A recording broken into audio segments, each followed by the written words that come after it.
J'ai accompagné une fondation abritée qui offre un bouquet d'accessibilité à des publics empêchés pour voir des spectacles, donc des aveugles, des malvoyants, des sourds, des malentendants, des personnes qui sont handicapées. Et j'ai aidé à financer tout ce bouquet accessibilité. Sauf qu'il y a eu une fondation au dernier moment qui a été défaillante et j'ai eu l'idée de contacter une autre fondation avec laquelle on était en pourparlers avant qu'elle dépose notre dossier en commission. Et c'était une semaine avant, donc j'ai refait tous les budgets, j'ai tout refait, refait le dossier, revu le dossier et finalement ça a été accepté à la hausse. Donc j'étais particulièrement contente de cet accompagnement. Alors en fait, j'aime toutes les disciplines. Moi, j'ai vraiment, au tout départ, j'ai une formation en master en management et gestion des entreprises culturelles.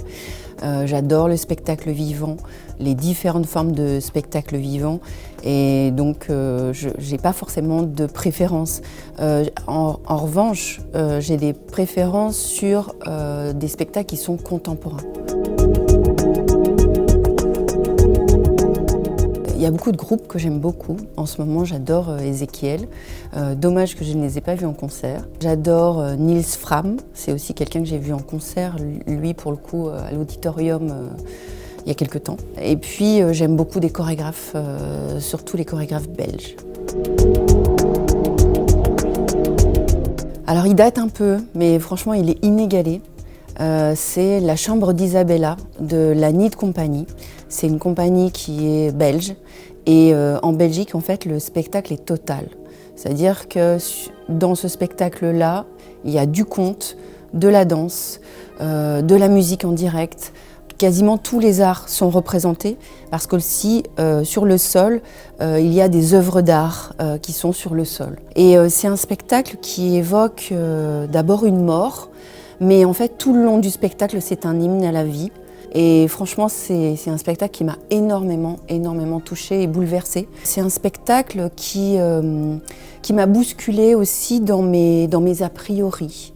Par exemple, il y a un danseur, c'est le prince du désert.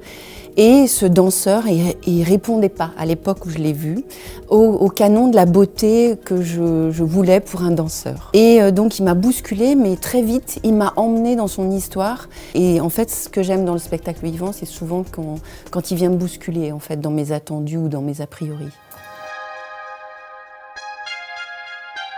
J'étais chargée de production, responsable de production, notamment dans la danse et dans le cirque, dans les arts du mouvement. Et j'ai beaucoup aimé ça, parce que non seulement ça fait appel au ciblage, à la négociation, à la rencontre aussi, à beaucoup de rencontres.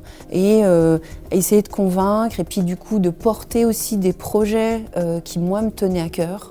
Donc voilà, c'est en tant que responsable de production et aussi de diffusion qu'est venue cette idée de transposer ses savoir-être et ses compétences en tant que consultante en mécénat.